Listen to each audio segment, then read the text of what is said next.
ایک دفعہ کا ذکر ہے، کسی ملک میں ایک بہت امیر بادشاہ رہتا تھا۔ اس کا نام شیر زمان تھا۔ اس کی 3 بیٹیاں تھیں۔ ان میں سے سب سے چھوٹی بیٹی، جس کا نام حسینہ تھا، وہ بہت خوبصورت اور عقل مند تھی۔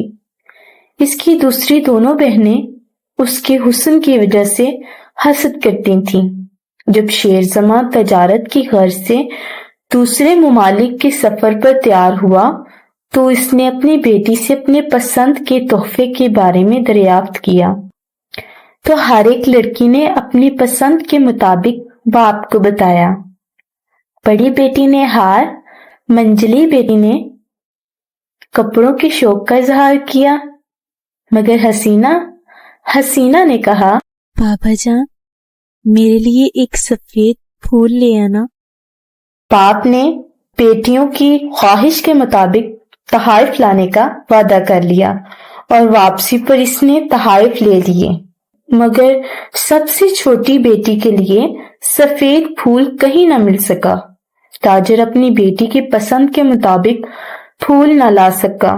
خدا کی نرالی قدرت کا مشاہدہ کریں کہ جب وہ ایک جنگل سے گزر رہا تھا تو اس کو طوفان نے گھیر لیا۔ وہ راستہ بھٹک گیا، جس سے وہ پریشان ہو گیا۔ اسی دوران اسے جنگل میں ایک گھر دکھائی دیا اور وہ اس کی طرف بڑھا۔ دروازہ کھلا دیکھ کر اندر داخل ہو گیا۔ مکان کے اندر بھینی بھینی خوشبو آ رہی تھی۔ شیر زمان نے جو دیکھا تو اس کو تازہ اور گرم گرم مزیدار کھانے نظر آئے اور اس کے منہ میں پانی بھر آیا۔ اس نے کھانا خوب سیر ہو کر کھایا اور ایک کمرے میں سو گیا۔ وہ گہری نیند سو رہا تھا۔ جب صبح اس کی آنکھ کھلی تو کمرے میں سورج کی شعاؤں کی روشنی آ رہی تو اس نے دیکھا کہ اس کے بستر کے پاس ہی ناشتہ تیار رکھا ہوا تھا۔ اس نے خوب اچھی طرح پیٹ بھر کر کھانا کھایا اور اس کے بعد وہ آگے اپنے سفر پر روانہ ہو گیا۔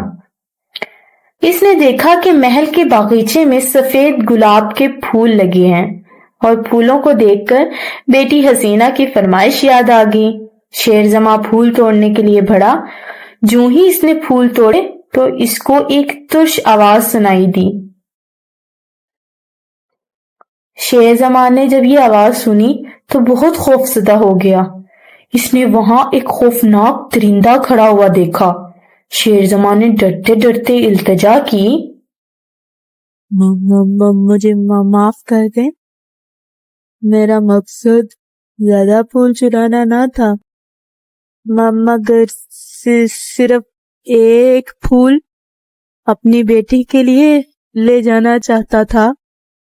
تمہیں معافی اسی صورت میں ملے گی کہ جس بیٹی کے لیے تم پھول لے جانا چاہتے ہو وہ میرے ساتھ آ کر رہے، ورنہ تمہیں سخت سزا ملے گی۔ بادشاہ کو جانے کی اجازت مل گئی۔ بادشاہ شیر زماں اسی پریشانی کی حالت میں گھر پہنچا اور اس نے اپنی تمام شہزادیوں کے لیے تحائف دیے تو حسینہ کو وہ پھول کا تحفہ نہ دے سکا اور اس نے وہ واقعہ اپنے اہل خانہ کو سنایا۔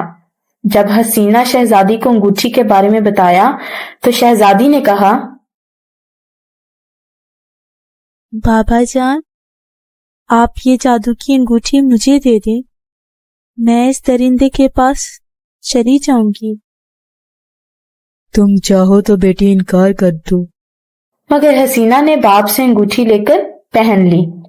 حسینہ انگوٹھی پہنتے ہی ایک خوبصورت محل میں پہنچ گئی اور وہ درندہ اس کے سامنے کھڑا تھا۔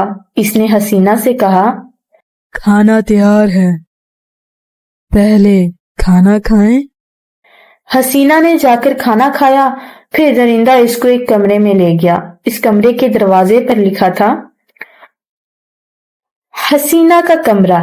حسینہ نے جب کمرے کی اشیاء پر نظر ماری تو کمرے میں ضرورت کی ہر چیز موجود تھی۔ ان میں سے ایک دیوار پر خوبصورت شیشہ بھی لگا ہوا تھا۔ اس پر لکھا ہوا تھا، دنیا میں کسی جگہ کا کوئی منظر دیکھنا ہو تو صرف اپنی خواہش کا اظہار کر دو۔ اسی وقت حسینہ نے اپنی خواہش کا اظہار کرتے ہوئے کہا، میں اپنے باپ کو دیکھنا چاہتی ہوں۔ فوری طور پر حسینہ کے گھر کا پورا منظر شیشے پر آ گیا، جہاں اس کا باپ اپنی بیٹی کے غم میں پریشان حال بیٹھا ہوا تھا۔ چند منٹوں کے بعد درندے نے کہا، بتاؤ شہزادی، میں تمہیں کیسا لگتا ہوں؟ کیا تم مجھ سے شادی کرو گی؟